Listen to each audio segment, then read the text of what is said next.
Welcome to 2141, Tuesday, week 5. First of all, before I begin, any questions? Anything clarified? Okay. Now today, what I want to start talking about is sequential circuits. Now, what is the difference between sequential circuit and what we've done so far? Well, up until now, we covered the fundamentals of combinational logic. In pretty much everything we've done in the first 4 weeks of this lecture, of this course, we've made circuits. Well, we build up the fundamentals, and then we made circuits and designed circuits that take some sort of inputs and then straight away shoot out the outputs. There was no element of memory in our circuits. Anytime you change the inputs, the outputs change straight away, regardless of what the previous inputs were before. So today and the next few weeks, the next 3 weeks actually, we'll talk about what we call sequential circuits, which are circuits that do have memory elements. What we will do in today's lecture, we will derive what are those memory elements, how do we actually build them using what we know so far, and then in the next few weeks, in the next 2 weeks, 6 and 7, we will use the elements that we've built today in order to utilize more complex machines, what we will call state machines. You will learn about that. And in general, we will be able to produce circuits that do a whole lot more than what we can do using combinational circuits on their own. Now, I don't know if you looked at the notes. Today's or this week's lecture is not that long. However, it will play with your head. There's stuff that we will do. Dickon, can you close the door, please? Cheers. Things that we will look at today are circuits that start having feedbacks. Feedbacks always play with your head because once something is fed back and changes, then everything else changes. So we'll go through certain things fairly slowly, and trust me, you will appreciate it. If you do lose me at any point, please raise your hand up. I'm quite happy to explain things because I know that they're not so straightforward. Now, if we manage to finish all the slides today, we might do something fun on Friday. We'll see. So let's go through it. All right. And I will use 2 screens today. Hopefully I will be able to utilize them appropriately. Okay, so sequential circuits. We know about the combinational circuits. That's everything we've learned so far. And now we're going to add to the combinational circuit storage elements. Once we add the storage elements or memory elements, these are now, this whole thing becomes a sequential circuit. Now, as you can see, we'll have some combinational circuit. It will take certain inputs, and it will take another thing that's called the present state, and it will spit out our outputs. What we'll also do, you will spit out what's called a next state into those storage elements. Now, storage elements, you can think of them as just memory, all right? Just memory, like computer memory that store bits, ones and zeros. What we will call state is any particular combination of those bits that we have will become a state. Now, to simplify it very much, imagine that you have 2 storage elements that each one of them can store only 1 bit. So we have 2 storage elements. Each one can take one of 2 values. We have 4 different combinations. That will give us 4 different possible states. So for any combination 0, 0, 0, 1, 1, 0, 1, 1, this is what we'll call a state. Now the idea is that this state of the circuit, this is what we call the state of the circuit, will be fed into the combinational circuit, and together with the inputs, it will give us some sort of an output. Now those storage elements will then, in a way, remember either the inputs or some function of the inputs to give us what's going to be the next state. Now, as well as the outputs, this thing will prepare the next state to our storage elements. once we've used the current states, this next state will be pushed into the storage elements. Those elements will be updated, and now we're in a new state or in a new position where we can do a new calculation. Now, those storage elements in digital circuits are usually either latches or flip-flops. We will build those latches and flip-flops in today's lecture, and at the end of this lecture you will know what a latch is, what a flip-flop is, and what are the different kinds of latches and flip-flops that are available to you. So from the diagram here, in fact, let me see if I can do this. Yep, that works. So from this diagram here, we can either say, well, we can say that the next state is some sort of function of the inputs and the current state. I will do it on the computer. No, I can't. Because the outputs, sorry, the next state is some combinational logic on the inputs on the present state. The next state, also an output from the combinational circuit, could either be similarly some function of the inputs and the state, or in some circumstances, it will only be a function of the state. So there might not be a direct connection between the inputs and the outputs, but rather the outputs will only depend on what's in the storage elements. We will give those two models names. This is a Mealy model.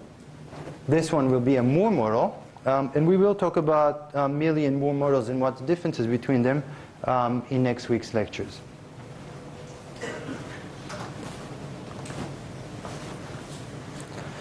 Now, generally, we have two types of sequential circuits.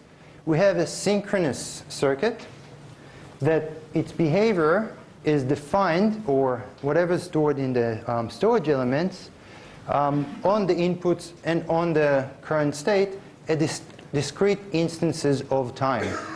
Discrete instances of time, if you remember, we talked in the first lecture, if we have some sort of a clocking signal, then it will only look at the inputs or at the current state at certain times of the clock. Now, different storage elements will look at the inputs and the states at different times of the clock, so I don't want to point exactly when it happens, because different elements will use different timings. But in general, synchronous will only be defined as to look at the inputs and the current state at those discrete instances.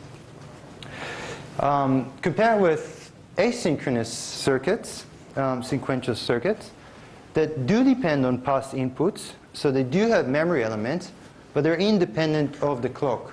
So as you push inputs into your circuit, you will change the state of the circuit, the memory elements, but we'll continuously look at those inputs and the order that they occur in order to define what's the current state of the circuit. Now, the thing with synchronous and asynchronous circuits, you will see once we finish today, the synchronous circuits are very easy to work with. You're tied up to some clock. You have, you know when to look at your inputs and your current states, and this is when you will change the state and the outputs. In general, asynchronous circuits are very, very hard to design. You have to start taking a lot of things into account, especially propagation times through the gates, because different gates will give you different propagation times, and therefore you have to time your inputs and the behavior of your circuits according to a lot of factors inside the circuit. In most sequential circuit designs today, we do use synchronous circuits, and the elements that we will derive today are synchronous. Well, semi-synchronous. We will start with asynchronous, but we will end up with synchronous elements, and this is what we will use most, and this is what this course will concentrate on. Not worry too much about asynchronous circuits.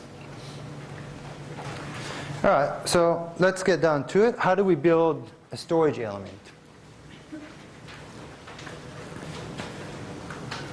Well, one way of doing it is to put two inverters back to back and connect them together in a closed loop. let's assume that somehow, magically, there's a, already? Let's assume that somehow we have a 0 coming in to this inverter. The output of the inverter will obviously be a 1. Invert it again, you get a 0. Now let's assume this will be our output, and I will call it Q. Now this 0 will also propagate back into the beginning of the loop and will be fed back, and this steady state will be maintained. So in a way, Q, in this case, if we had a 0 at the beginning, will always be a 0, and there's no way to change that 0. If we start with 0, it will keep looping, and this is the stored value. The point here will always be the inverse of the output, just because of the structure, and I will call it not Q for the obvious reasons. Now if I had 1 at the input, and I will use a different color, then obviously in the middle there, this point will be a 0, and at the output we will have a 1. So no dramas there. Well, one drama, we can actually change a value. We have a storage element that stores something, but you know, it's just as good as generating a random bit. By the way, when you turn on a circuit, you can't actually determine what your gates are going to go, what value they're going to go to. It really depends on whatever capacitances and what charge they already have in them from maybe previous uses. And you might actually push it to either 0 or 1 in this case. So not much use there. Now what if I want to be able to change the values? I will replace those inverters with a different kind of inverter. I will use NOR gates. Now,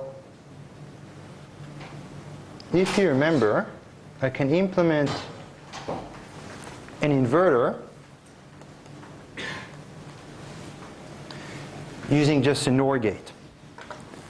If I tie one of its legs to ground, then anything or 0 will be that anything inverted, I'll get the inverse. So we'll just replace them with NOR gates. And I will rearrange the structure to look like this. Now I want to convince you that those two circuits are identical. If you look at the point Q here, which is the output of this NOR gate here, its output goes back to the first NOR gate, which is now this one here, so it's this line here.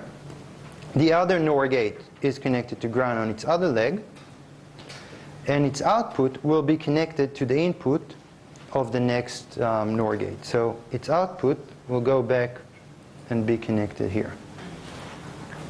So haven't changed the circuit. This is still our basic memory elements that have those two inverters added. I just implemented the inverters differently, and I rearranged the circuit.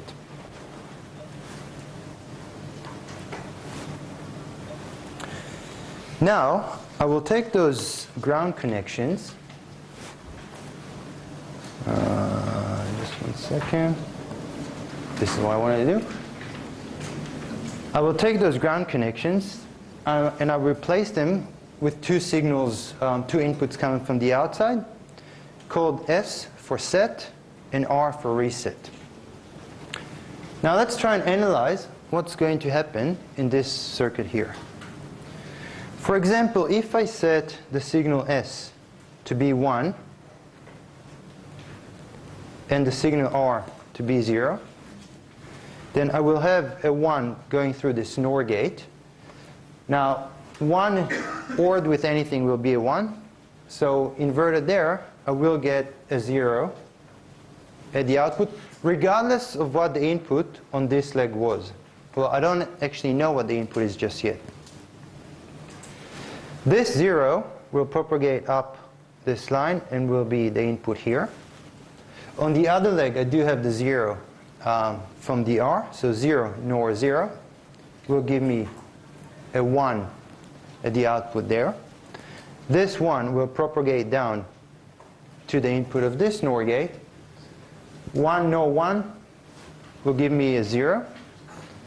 And ended up in a steady state. Those propagation, nothing more changes in the circuit. As long as I keep set as 1 and R 0, I will have now Q being 1 and not Q being 0. And this is what I called a set state.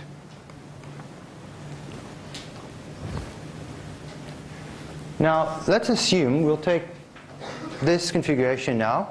Now we'll change S to be a 0. Now S is 0. S is NORed with 1. And 1 NOR anything will output a 0. Because 1 or anything is a 1, inverted, it is 0. This 0, well, it's already 0. You will propagate up here. 0 NOR 0 will give me a 1, like before. This one will just stay as it is. And again, I'm in the steady state where nothing else changes anymore. So I'm still in this 1, 0. So if I had now 0 and 0, I still have this 1 at Q, 0 at not Q. Now, let's get rid of these. New scenario. If I set R to 1 and S to 0, then you can think that pretty much the reverse will happen, but let's see what happens. So 1 NOR anything will spit out a 0. This 0 will propagate down. 0 NOR 0 will spit out a 1. This 1 will propagate up here. 1 is 0. And again, I'm in the steady state where now I have 0 and 1. So far I'm pretty good because Q and not Q are complements of each other as I expect. And this is what I'll call the reset state. Now the names start to be pretty obvious. The set state is when the output Q is 1. The reset state is when the output Q is 0. Not Q always follows to be the complement of the set state, of the Q output. Now if I was in this state here with 0 and 1, those inputs, and I will bring R 0 like I've done before, so I have the two inputs being zeros, then this 0 node with the 1 will spit out a 0 like before. This will propagate down. I get a 0.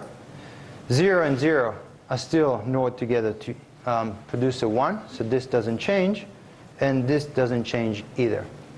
So I'm back at a steady state, nothing else changes. But this time for the input of 0, 0, I get a different kind of output. Now I get the output of 0, 1. Now you can convince yourself that the reason why I ended up staying on the same state is once I've changed only one of the inputs to go to 0, 0, nothing else in the circuit changed. So if I was in this state here, 1, 0, and I went to 0, 0, I will stay in 1, 0. If I was in state 0, 1, so the reset state, and I changed to 0, 0, I will stay in this reset state. Which is brilliant, because now I have a way to store the state that I want. I can push in, using the S and R signals, some value into the storage element, and then set both the state and reset signals to zeros, and it will just remember the last thing that I pushed in. What happens if I try to bring both S and R to 1 at the same time? Let's see what happens.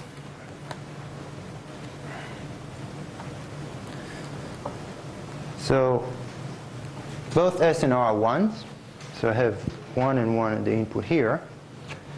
1 NORed with anything will produce a 0, which will propagate down here.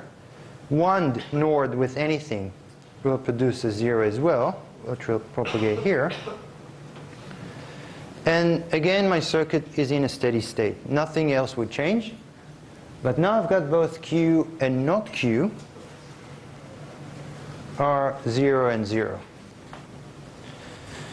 Now, because I define it that way, I want Q and not Q to always be complements of each other.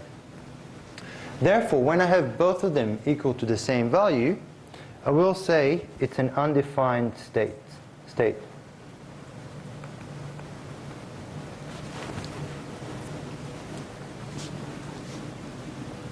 So let's try not to have S and R on at the same time.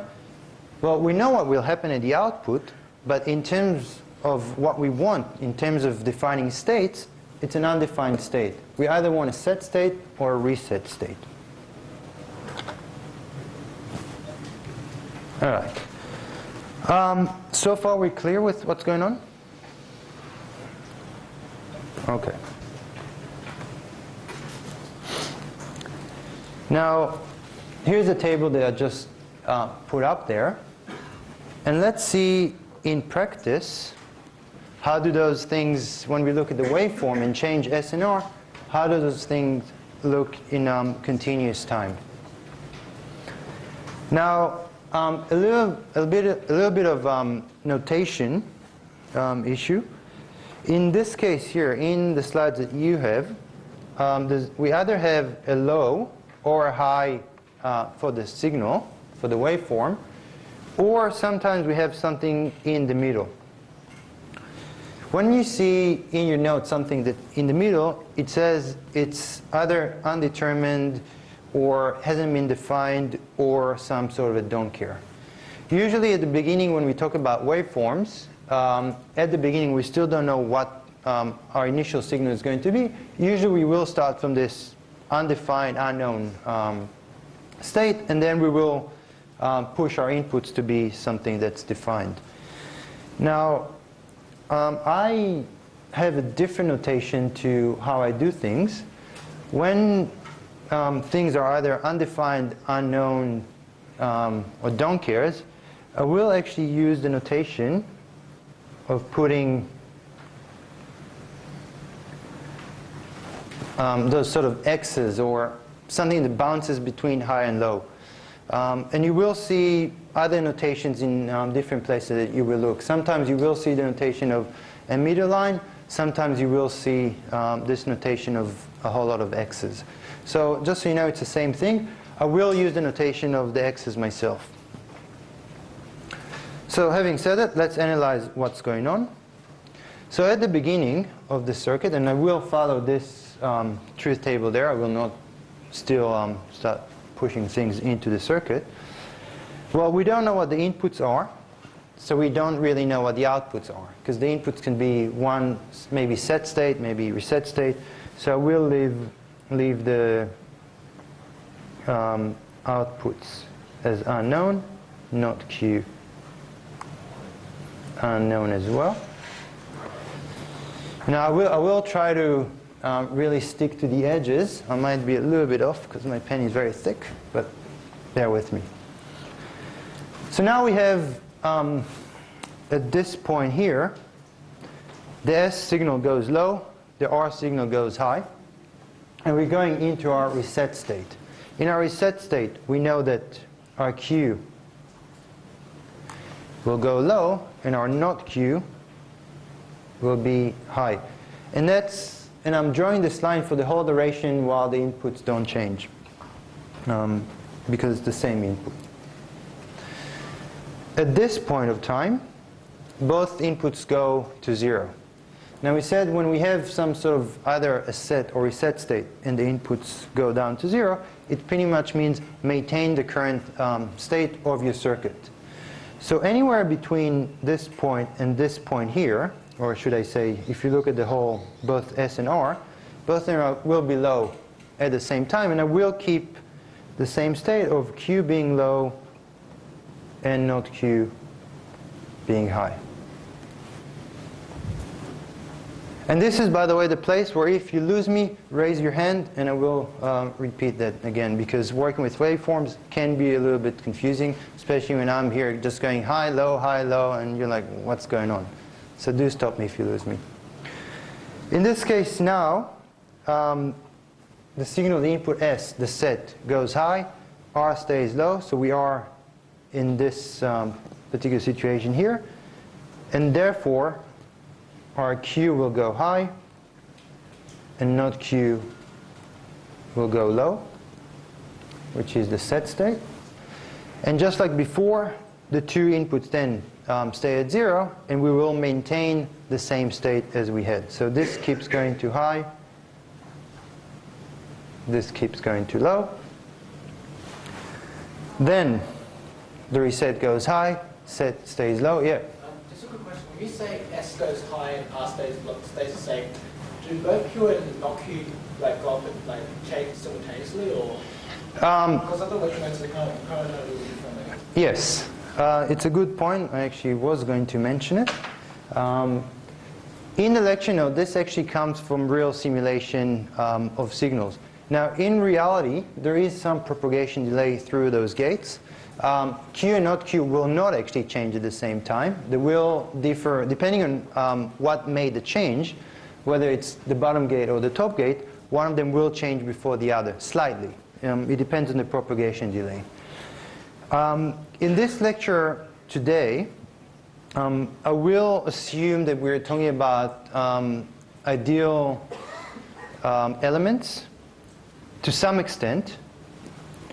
You will see when I will deviate from that and say, oh, hold on, there is really a propagation delay, and now we have to consider it. For now, I will assume that things change instantaneously. And yeah, in your lecture notes, those propagation delays are actually being accounted for. Okay, so I was here. Now the reset goes high. Therefore, our state goes to a reset state. So low or not Q. Goes high. Both of them now stay low. We keep the same state, and this is where the fun begins. Both of them go high at the same time. Now, we said, as far as we're concerned, this will be an undefined state. But what will really happen is that both Q and not Q will go to 0. So for the duration where S and R are high, both of them are high, Q will stay at 0. Not Q will go down to 0 as well. Now, both of them have a transition here from high to low at the same time. And this is where it gets interesting. Let's analyze in the circuit what's happening. And this is, by the way, not written in your lecture notes, so please pay attention carefully to what I'm going to say now. I started in a situation where both S and R were high at the same time. Therefore, this one and this one were low. This propagated here, and I'm in this steady situation. This is any time where they're still high. Now, let's assume both of them change from 1s to 0 at the same time. So this one is now 0, this one is now 0. I have 0 and 0 NOR together. It will produce a 1. At the same time, 0 and 0 here will produce a 1 out here as well. Both of these 1s will now propagate through and change the inputs here to 1s. Those two 1s there will now cause both NOR gates to output a 0. So I'm back to this state here. Those zeros will now propagate through, change this to 0, therefore causing the output to be a 1. And you can see where this is going. So those ones will propagate through, change the output to 0, And now we're stuck in this oscillating state where both Q and not Q are oscillating between zeros and ones. We have a name for this state. It's called a race condition.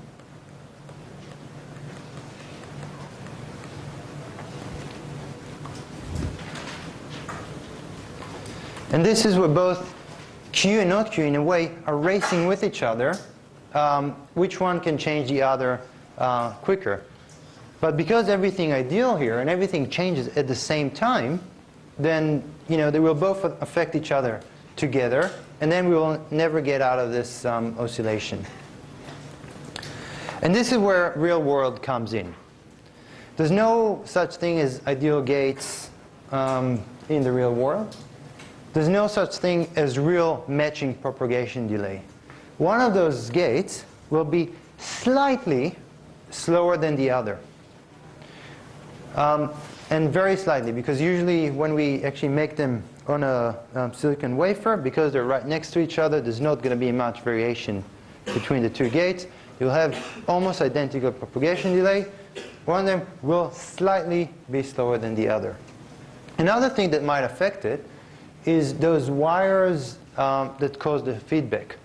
If one of those wires is longer than the other, it will, everything goes in the speed of light, but it will have some effect on how quickly the input will change there. So one of those propagations will actually happen before the other. We don't know which one though. So if, for example, we were in where did we end up? With 1 and 1 at the output. Now, let's say this one here propagates quicker to here. So this will now be a 1. 1 and 0 will produce a 0. And if we manage to get to this situation where we have a 0 there and a 1 there, this will actually stop right there, because this 0 will propagate up here. Well, it's already a 0. And this will stay a 1. This will stay a 0. And that would happen if Q propagated into the input quicker. But it might be the other case. It might be that not Q actually got there quicker. And therefore, we will end up in the opposite situation where we'll have a 0 and a 1. So race condition will usually start oscillating for a little while until there is some variation in the signals, and then it will set into one of the two states, either the set state or the reset state. But there's no way for us to know which one it will be. So what I will, the way I will denote it is that from here on until the end, I'm either, that's disgusting. There we go. I'm either in a race condition or an unknown state, or a race condition that resulted in an unknown state.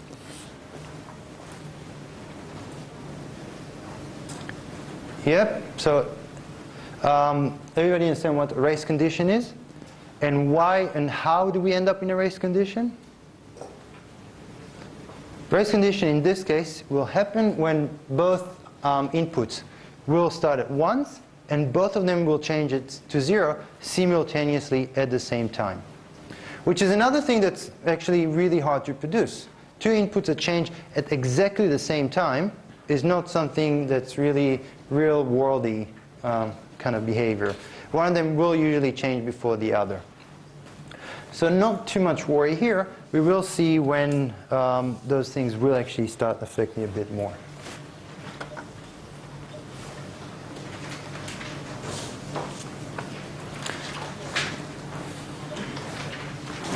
So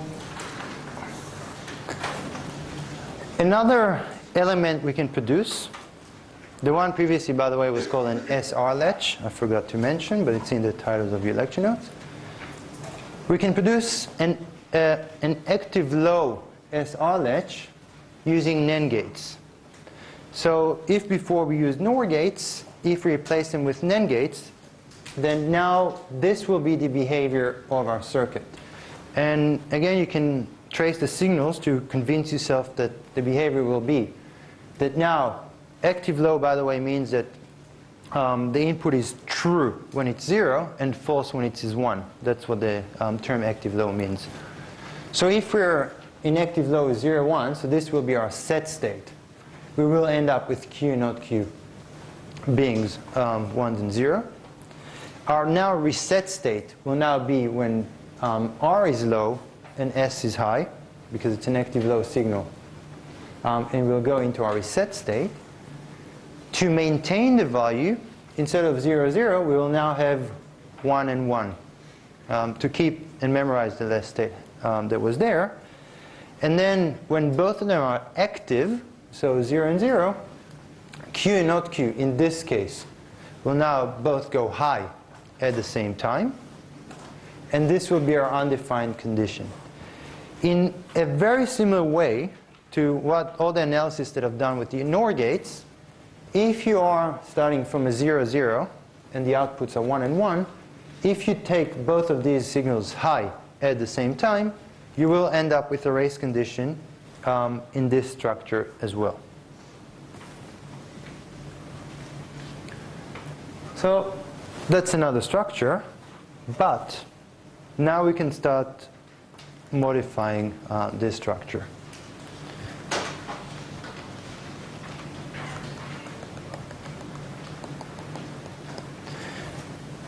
So I'll take my active low SR latch,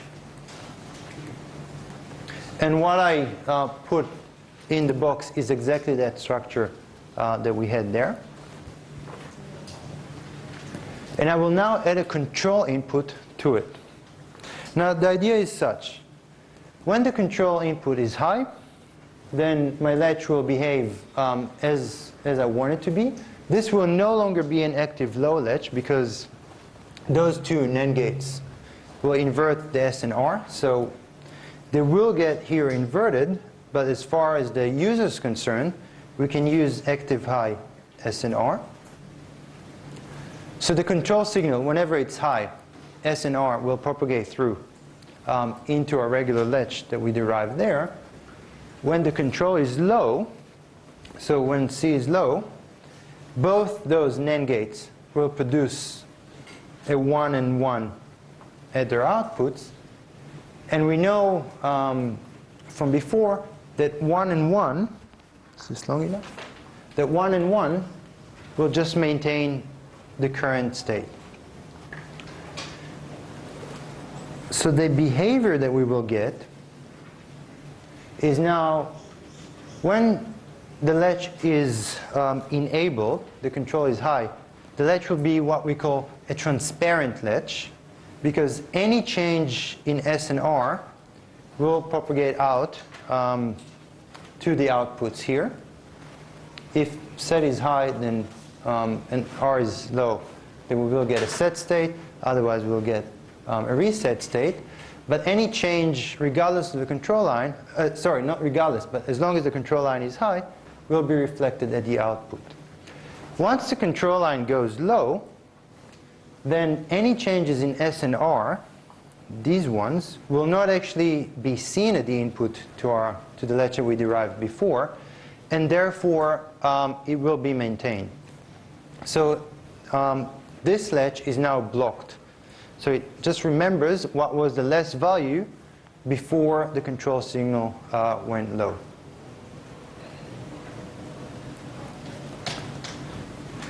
Any questions about this structure? The problem with this structure is that it's now a whole lot easier to actually generate a race condition. Because what will happen if you set all three signals to high, so S and R high and the latch is enabled, you are in this undefined state here. The inputs to here will be 0 and 0. So the outputs will be 1 and 1. So this is our undefined state. Now, if we only flick the control signal down from 1 to 0, so 1 and then we have this 0, then not S and not R will change at the same time. So now, if before I said in real world it's not so easy to change two signals at the same time, all of a sudden it becomes a whole lot easier. Because those signals are controlled by one switch that we just need to flick once. So again, if we start with 1, 1, 1, and then we just change C down, this will cause a race condition out of this whole structure, and then Q not Q will start oscillating between 0 and 1 until they may or may not settle down into some known condition.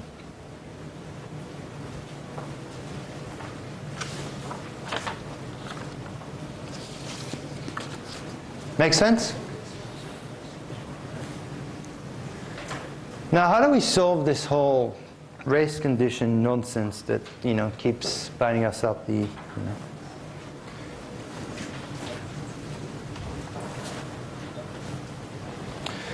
One way to do it is to ensure that S and R are never high at the same time.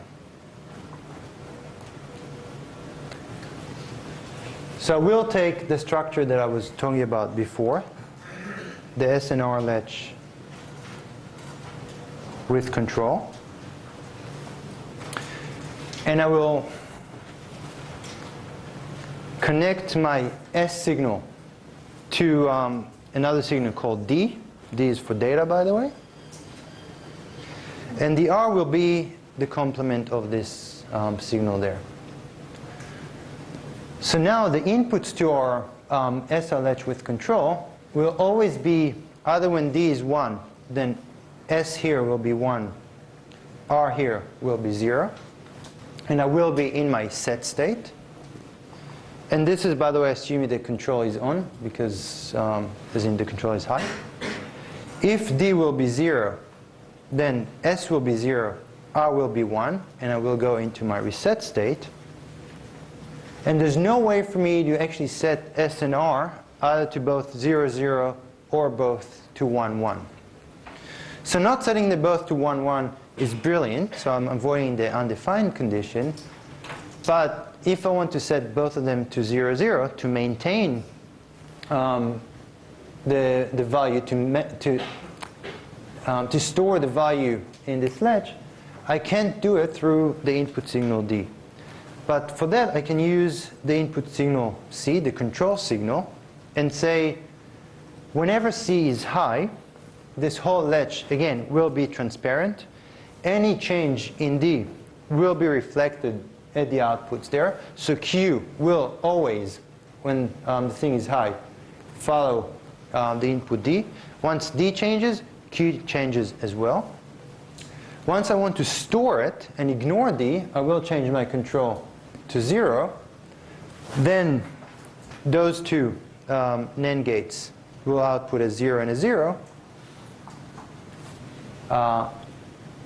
Sorry, a 1 and a 1, which will make the whole thing go into a memory state, and then D will be ignored altogether. So this is more like it. This is avoiding our undefined. It avoids the race condition. And it's fairly simple to use. You don't need any more of those set state, reset state, what's going on there. You have one input D. Whatever you set it to, this is what the latch will remember. And then when you want to remember it and ignore the input D, so store the value, you just flick the control down to low, and your whole latch goes into this memory state.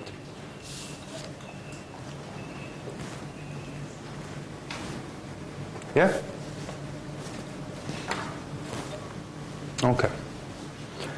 Now, because we use those S and SR latches and D latches quite a lot, and we don't want to redraw the whole thing again and again, we will give them some standard symbols. So this will be the symbol for an SR latch that with control, and this will be our NAND implementation.